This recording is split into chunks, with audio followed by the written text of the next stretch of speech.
अगली बड़ी खबर दिल्ली शराब नीति घोटाले से जुड़ा मनी लॉन्ड्रिंग का मामला है और बीआरएस नेता के कविता की न्यायिक हिरासत बढ़ा दी गई है। राउज एवेन्यू कोर्ट ने 3 जुलाई तक न्यायिक हिरासत बढ़ा दी है। तो बड़ी खबर आपको बता रहे हैं, देखिए इस पूरे मामले में शराब नीति घोटाले से जुड़ा ये पूरा मामला है और इस पूरे मामले में लगातार बीआरएस नेता के कविता की मुसीबतें बढ़ती हुई नजर आ रही है और एक बार फिर से न्यायिक हिरासत बढ़ा दी गई है।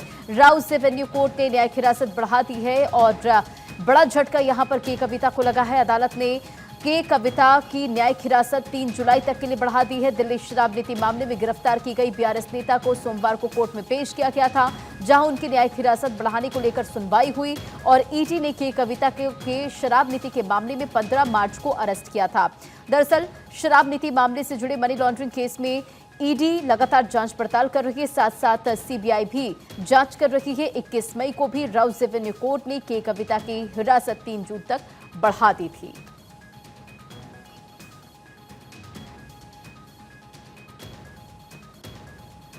न्यायिक हिरासत की अवधि एक बार फिर से खत्म हो रही थी आज और कोर्ट में पेश किया गया। और अपडेट के साथ सुमित हमारे साथ जुड़ गए हैं। सुमित, इस पूरे मामले में शराब नीति मामले में लगातार के कविता की मुसीबतें बढ़ती हुई नजर आ रही है और एक बार फिर कोर्ट में पेशी के बाद न्यायिक हिरासत 3 जुलाई के लिए बढ़ा दी गई है। जी बिल्कुल, देखिए ईडी केस में ये पूरा मनी लॉन्ड्रिंग का मामला है और के कविता के खिलाफ जो सप्लीमेंट्री चार्जशीट ईडी ने दाखिल की थी, पिछली सुनवाई में कोर्ट ने चार्जशीट पर संज्ञान लिया था और बाकायदा के कविता को पूरे मामले में प्रोडक्शन वारंट जारी किया गया था और उनके अलावा बाकी जो 3 आरोपी हैं जिन्हें गिरफ्तार नहीं किया गया था, उन्हें सम्मन कोर्ट ने जारी किया था।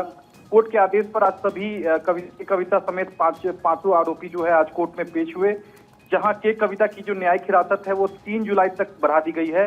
बाकी जो 3 आरोपी हैं जिन्हें गिरफ्तार नहीं किया गया था, उसे कोर्ट ने 1 लाख के निजी मुचलके पर जमानत दे दी है, जिसमें से जो आरोपी है प्रिंस कुमार, दामोदर शर्मा और अरविंद कुमार, इन 3 आरोपियों को 1 लाख के निजी मुचलके पर कोर्ट ने जमानत दे दी है। और इसके अलावा के कविता और चरणप्रीत सिंह जो है जिसे ईडी ने गिरफ्तार किया था, इन दोनों को प्रोडक्शन वारंट जो जारी किया था, प्रोडक्शन वारंट पर आज कोर्ट में पेश हुए थे, जहां के कविता और चरणप्रीत सिंह की न्यायिक हिरासत 3 जुलाई तक के लिए कोर्ट ने बढ़ा दी है। क्योंकि अब चार्जशीट पर बाकायदा संज्ञान ले लिया गया है, अब आरोप तय करने पर बहस की जो शुरुआत है वो 3 जुलाई से शुरू होगी और इस पूरे मामले में आरोप अगर तय हो जाते हैं तब के कविता और बाकी आरोपियों को ट्रायल का सामना करना पड़ेगा। तो ऐसे में इस केस में 5 आरोपी थे के कविता समेत, जिसमें 3 आरोपियों को 1 लाख के निजी मुचलके पर आज जमानत मिल गई है।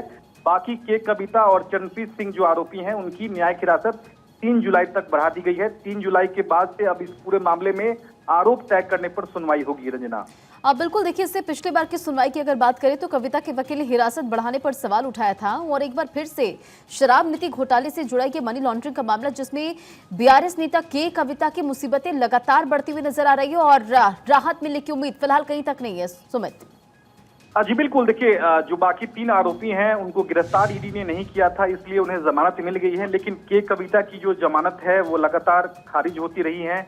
वो चाहे आप राउज एवेन्यू कोर्ट की बात करें या फिर दिल्ली हाई कोर्ट की बात करें, दोनों जगहों से उनकी जमानत खारिज हो चुकी है। अब उन्हें सुप्रीम कोर्ट का रुख करना है। सुप्रीम कोर्ट देखेगा कि क्या उन्हें जमानत दी जाए या नहीं, क्योंकि बार बार ईडी या फिर सीबीआई ये जांच का विरोध कर रही है कि एक प्रभावशाली राजनेता है। चलिए, तमाम जानकारियों के लिए शुक्रिया।